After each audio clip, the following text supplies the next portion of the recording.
73 లక్షల ఓట్లు హుష్కాకి అట. వీరిలో చనిపోయిన వాళ్ళు రెండు చోట్ల ఓట్లున్న వాళ్ళు ఉన్నారట.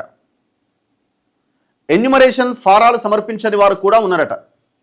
చనిపోయిన వాళ్ళు ఉన్నారు, డబుల్ ఓట్స్ ఉన్న వాళ్ళు ఉన్నారు, అండ్ ఎన్యుమరేషన్ ఫామ్స్ ఇక్కడ ఓటు ఉండి నాకు ఇక్కడ ఓటు కొనసాగాలి అని ఫామ్ సబ్మిట్ చేయాలి కదా, అది సబ్మిట్ చేయని వాళ్ళు కూడా ఉన్నారు.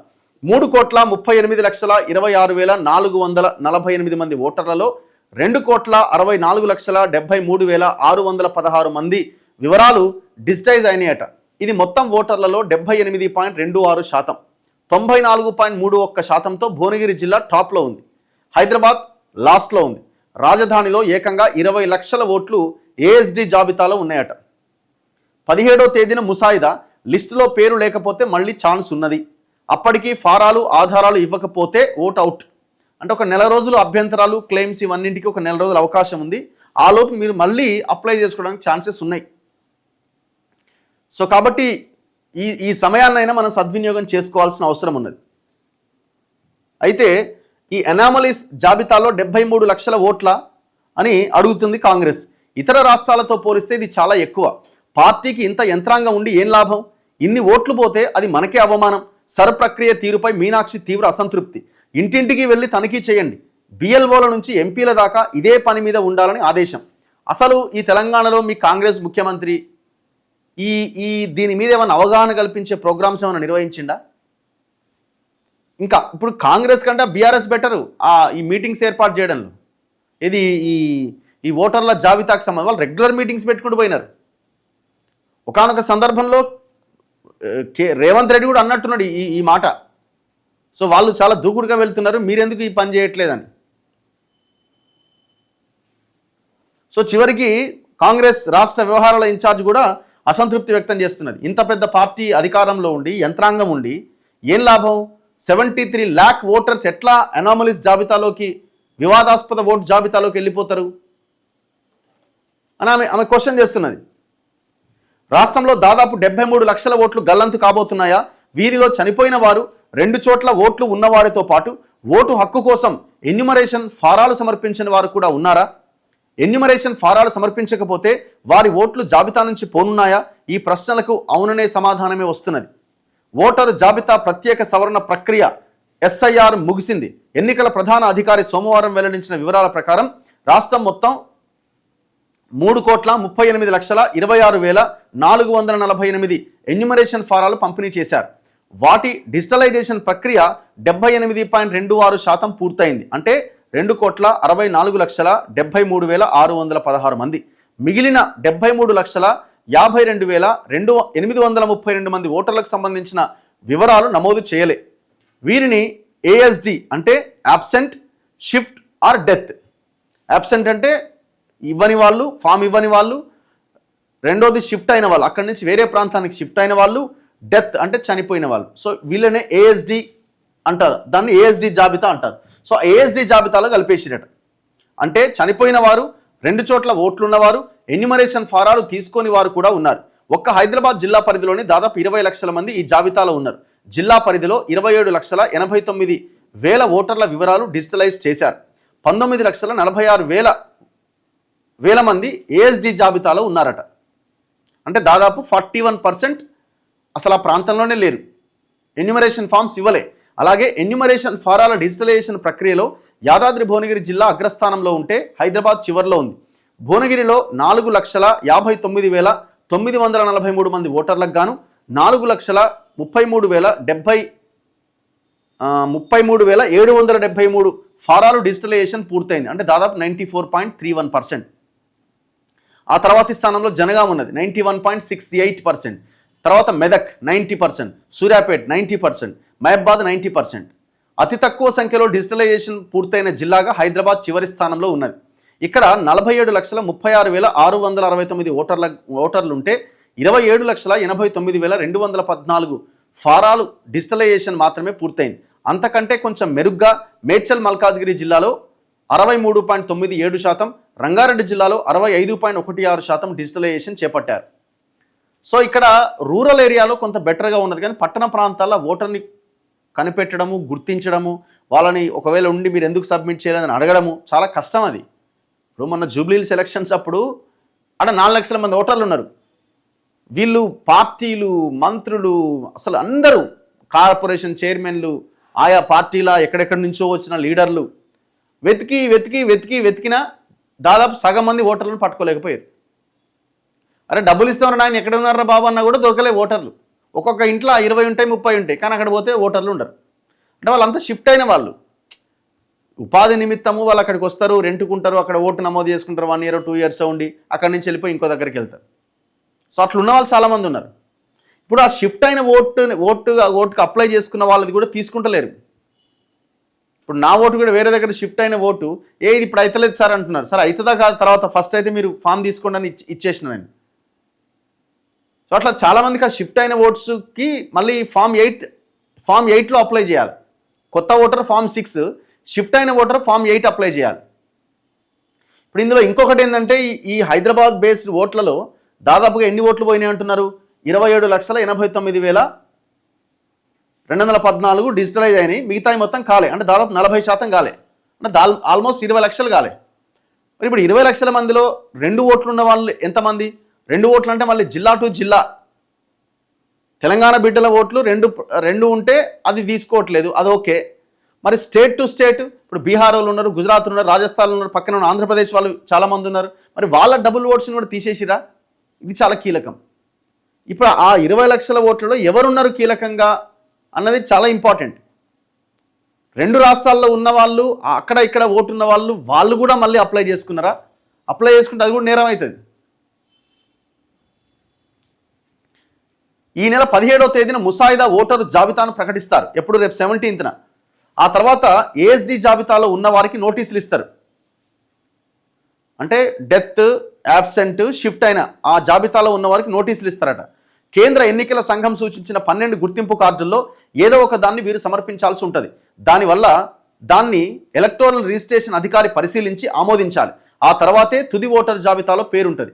అయితే ఫారాలు ఇవ్వకపోతే తమ ఓటు కోల్పోయినట్లేనా అనే ఆందోళన పలువురిలో వ్యక్తమవుతోంది. అయితే ఎన్యూమరేషన్ ఫారం సమర్పించకపోతే ఓటు హక్కును శాశ్వతంగా కోల్పోయినట్లు కాదు. ముసాయిదా జాబితాలో పేరు లేకపోయినా భయపడాల్సిన పని లేదు. ఈ నెల 17వ తేదీన ఈ ముసాయిదా ఓటర్ జాబితాను ప్రకటించిన తర్వాత అభ్యంతరాలు స్వీకరించి ఫామ్ 6 అవసరమైన డిక్లరేషన్ ద్వారా వారి పేరును చేర్చుకునే అవకాశం కల్పించారు. ముఖ్యంగా ప్రతి పోలింగ్ స్టేషన్ పరిధిలో ఓటర్ల సమాచారాన్ని ఎన్నికల అధికారులు క్రమబద్ధీకరిస్తారు. ఈ సందర్భంగా ఎన్యూమరేషన్ ఫారం సమర్పించని ఓటర్ల వివరాలను ప్రత్యేకంగా పరిశీలిస్తారు. ఉదాహరణకు ప్రస్తుత ఓటర్ జాబితాలో పేరున్నది, కానీ సర్ ప్రక్రియలో ఎటువంటి సమాచారం అందలేదు. అప్పుడు ఆ ఓటరు నిజంగా అదే చిరునామాలో నివసిస్తున్నారా, ఆ ఓటరు జీవించి ఉన్నారా, మరో చోటికి శాశ్వతంగా వెళ్ళిపోయారా అనే అంశాలు పరిశీలిస్తారు. ఫారం ఇవ్వలేదనే కారణంతో అర్హుడైన ఓటరును ఎలాంటి విచారణ లేకుండా అభ్యంతరాలను స్వీకరించకుండా తొలగించడం అనేది ఉండదని ఎన్నికల అధికారులు చెబుతున్నారు. సో ఇప్పుడు ఏం చేయాలి మనం అంటే, ముసాయిదా జాబితా విడుదలైన తర్వాత ప్రతి ఓటరు తన పేరు ఉందా లేదా అనేది తప్పనిసరిగా చూడాలి. ఆ ఓటర్ లిస్ట్లో డ్రాఫ్ట్ వచ్చిన తర్వాత 17వ తారీఖు అది వస్తుంది. ఇందుకు ఈ పోర్టల్ కానీ ఎన్నికల కమిషన్ మొబైల్ యాప్లో కానీ చూసుకోవచ్చు. పేరు లేకపోయినా, వివరాల్లో ఒకవేళ తప్పులున్నా ఎన్నికల అధికారులకు అభ్యంతరాలు దాఖలు చేసుకోవాలి. కొత్త ఓటర్లు కూడా నిబంధనల ప్రకారం ఫామ్ 6 ద్వారా ఓటరు నమోదుకు దరఖాస్తు చేసుకోవచ్చు. జాబితాలో పేరు లేకపోతే నిర్ణీత గడువులో అభ్యంతరాలను సంబంధిత ఈఆర్ఓ, ఏఈఆర్ఓకు అందజేయాలి. అలాగే దరఖాస్తు, అవసరమైన ఆధారాలు సమర్పించాలి. ఆ తర్వాత ఇలా వచ్చిన దరఖాస్తులన్నింటినీ పరిశీలించి ఓటరు జాబితాను మళ్ళీ సవరిస్తారు. ఎన్నికల సంఘం నిర్ణయించిన షెడ్యూల్ ప్రకారం ఈ నెల 17వ తేదీ నుంచి క్లెయిమ్లు, అభ్యంతరాల స్వీకరణ ప్రారంభిస్తారు. సెప్టెంబర్ 30వ తేదీ వరకు దీన్ని చేపడతారు, అంటే నెల రోజులు. వాటి పరిష్కారాన్ని అక్టోబర్ 15వ తేదీ లోపుగా పూర్తి చేస్తారు. ఆ తర్వాత అక్టోబర్ 19వ తేదీ వరకు తుది ఓటర్ జాబితాను వెల్లడిస్తారు. అక్టోబర్ 19న ఫైనల్ వస్తుంది. ఇక దాని తర్వాత మళ్ళీ అప్లై చేసుకోవాలంటే ఇక దాని తర్వాత ఇక అప్పుడు కుదరదు. ఇక ఫైనల్ తుది జాబితా అనమాట. ఇక ఇది మొత్తం లిస్ట్, ఇది మొత్తం 78.26% డిజిటైజ్ అయినాయి అనమాట. రాష్ట్రం మొత్తం ఉన్న ఓటర్లు ఇల్లు నమోదు చేసుకున్న వాళ్ళు ఇగో ఇంతమంది, ఇగో ఓటర్లుగా అయిన వాళ్ళు, అంటే డిజిటైజ్ అయిన వాళ్ళు ఏ జిల్లాలో ఎంతెంత పర్సంటేజ్.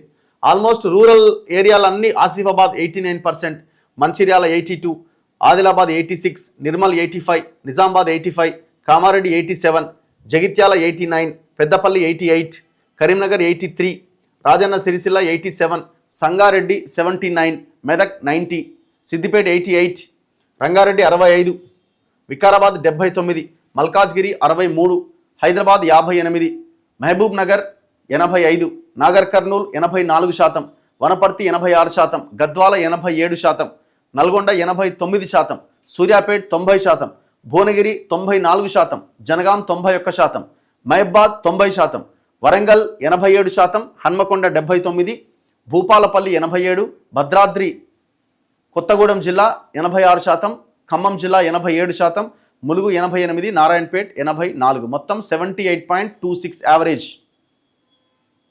అంటే ఆల్మోస్ట్ 22% ఓటర్స్ ఈ ఏఎస్డి జాబితాలోకి వెళ్ళిపోయినారు. అది ఎట్లా ఉంటుంది అన్నది చూడాలి.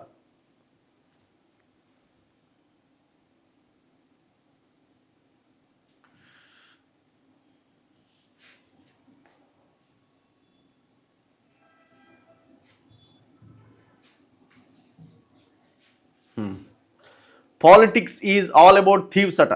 అంత దొంగలే ఉన్నారా? Those who vote but don't vote, who rules thieves are rowdies అట. ఓకే, ఇప్పుడు అందరు అట్లుండరని అనుకోవడానికి లేదు, కానీ మెజారిటీ అయితే అట్లా తయారవుతున్నారు. తెలంగాణలో కరప్షన్ అనేది చాలా విపరీతంగా ఉన్నది. దేశంలో ఎక్కడా లేని కరప్షన్ మన దగ్గర కనబడుతున్నది.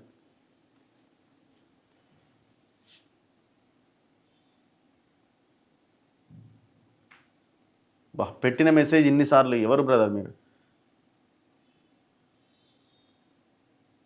అరే రే రే రే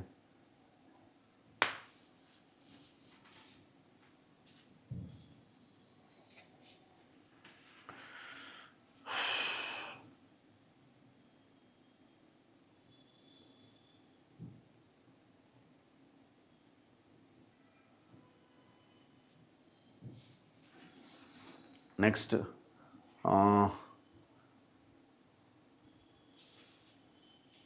Today our NHM employees are holding a peaceful dharna near Indira Park. All our NHM employees want you to also raise your hands at, raise your voice for our rights. So వాళ్ళకి సంబంధించిన results ఏదో పెండింగ్లో ఉన్నట్టున్నది, దానికోసం వాళ్ళు ధర్నా చేస్తున్నారు. Okay, తప్పకుండా దాన్ని cover చేస్తాము, ఇబ్బంది ఏం లేదు. యా,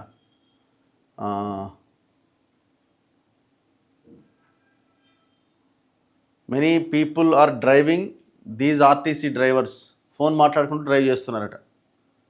ఓకే అన్న, Vikarabad flyover is a public place where people can go to work. అర్థం కాలే నాకు.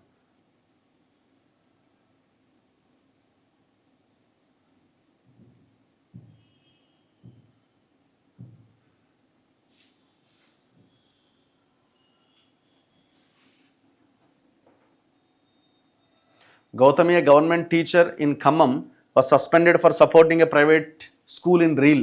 But our chief minister opened a private hospital. Why are these two not equal? ఇద్దరు ఈక్వల్ కావాలి కదా మరి. ఒక ప్రైవేట్ స్కూల్కి సంబంధించిన ప్రమోషన్ ఏదో ఆమె చేసింది. ఆమె ఏదో ఇన్స్టాగ్రామ్ అకౌంట్ ఉంటుంది, ఆమె టీచర్ యాక్చువల్గా చేయొద్దు, చేసింది, తప్పైందని ఒప్పుకున్నది. కానీ ఆమెను చాలా విపరీతంగా వేధించారు, అవమానిస్తే ఆమె పాప ఏడ్చుకుంటూ వీడియో చేసింది. అట్లాంటివి క్షమించి వదిలేయాలి. ఇంకోసారి తప్పు చేస్తే అప్పుడు ఏమన్నా సస్పెండ్ ఇంకోటి చేయాలి. ఆమె ఏకంగా రాజీనామా చేసి పడేసింది అవమానాన్ని తట్టుకోలేక. మరి రాష్ట్రానికి ముఖ్యమంత్రిగా ఉన్న వ్యక్తి మెడికోవర్ హాస్పిటల్ ఓపెన్ చేస్తాడు, ఇంకో హాస్పిటల్ దగ్గరికి పోయి ఇంకో పెద్దది కట్టాలి మీరని వాళ్ళకి చెప్తాడు, ప్రైవేట్ స్కూల్ ఓపెన్ చేస్తారు మీరంతా దొంగలు. మరి మీకెందుకు ఒకటే ఉండకూడదు? ఆమెకి ఆ పనిష్మెంట్ ఇచ్చినప్పుడు మీకు కూడా ఉండాలి కదా, మీకెందుకు ఉండదు?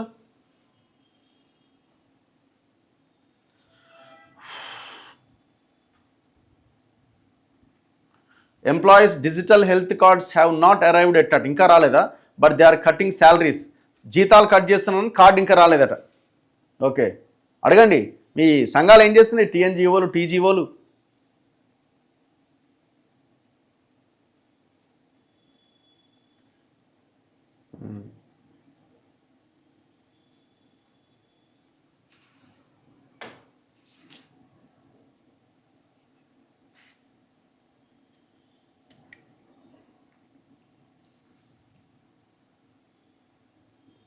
రేవంత్ వాళ్ళ బ్రదర్ 7 acres ల్యాండ్ వచ్చిందంట కదా బ్రో. నేను స్టార్టింగ్లో చెప్పింది అదే కదా, దాన్ని మాట్లాడదాం ఖచ్చితంగా. ఏదన్నా కూడా మనం థరో ఎంక్వైరీ డీటెయిల్స్ తీసిన తర్వాతే మనం మాట్లాడగలుగుతాం. కానీ సంథింగ్ అందులో ఏదో సంథింగ్ ఉన్నట్టయితే కనబడుతున్నది. ఇప్పుడు ఆ ఏదైతే కంపెనీ చెప్తున్నారో ఆ కంపెనీలో ఆయన డైరెక్టర్గా లేడు, కానీ కంపెనీ నాదే అన్నట్టు చాలా మీటింగ్స్లో ఏది మన ఈ పెట్టుబడిదారులు వాళ్ళు వీళ్ళు వచ్చే మీటింగ్స్లో ఆయన పార్టిసిపేట్ చేసిండు, రేవంత్ రెడ్డి తమ్ముడు. సో అంటే మరి వాళ్ళదన్నట్టే కదా. ఇప్పుడు అదేదో స్టార్టప్ కంపెనీ, అది ఇప్పుడే స్టార్ట్ చేసాం. మరి స్టార్టప్ కంపెనీకి ఫ్యూచర్ సిటీలో అన్ని స్టార్టప్ కంపెనీలకి భూములు ఇచ్చిరా? మరి సపరేట్ ఆయనకి ఎట్లా వచ్చింది భూమి మరి 7 ఎకరాలు? నేను ఇంతకుముందు చెప్పిన కదా, ఒక మంత్రి కొడుకు పేరు మీద మేము జస్ట్ ఊరికే ఇట్లా తీస్తే survey number, nearby survey నెంబర్స్లో 25 ఎకరాల భూమి వచ్చింది. ఈ నీకు మొత్తం 30,000 ఎకరాల్లో ఎంత భూములు కొల్లగొట్టుంటారు? ఎంత దుర్మార్గులు అంటే వీళ్ళు కక్కుర్తి డైరెక్ట్ వీళ్ళే ఎంటర్ అయిపోతున్నారు. డైరెక్ట్గా ఎవడి జనరల్గానైతే దొంగతనం చేస్తే దాన్ని డిఫరెంట్ యాంగిల్స్లో చేసేటోళ్ళు. ఇప్పుడు కేటీఆర్ వీళ్ళంతా ఎట్లా చేసారు చాలా తెలివిగా. వీళ్ళు అట్లా కాదు, అమ్మ ఇది మనం పోద్దేమో మనల్ని కాదని బినామీ పేరు మీద రాస్తే వాడు ఏమన్నా ఎత్తుకపోతాడేమో అని వీళ్ళ పేరు మీదనే రాసుకుంటున్నారు, దొరికిపోతున్నారు అడ్డంగా. ఇప్పుడు రైతుల దగ్గర నుంచి సేకరించిన భూమి ఎవరి దగ్గర ఉండాలా? ఆయా కంపెనీల దగ్గర, రాష్ట్రం కోసం, రాష్ట్ర బాగు కోసం ఆ పెట్టుబడి పెట్టే కంపెనీల దగ్గర భూమి ఉండాలి. ఈ దొంగలు వీళ్ళు లీడర్ల పేరు మీదకి మారిపోయినాయి భూములని. అట్లా ఒక మంత్రి కొడుకు చూస్తే జస్ట్ ఒక విలేజ్లో ఒకరు సర్వే నెంబర్లో దొరికిన భూమి అది. ఇంకా ఘోరం ఏంటంటే చచ్చిపోయిన శవం లేచి వచ్చి ఎంఆర్ఓ ఆఫీసులో రిజిస్ట్రేషన్ చేసిపోయింది. ఉంటుందా ఏమన్నా? అది డీటెయిల్స్ వచ్చాక నేను వీడియో చేయగలుగుతా.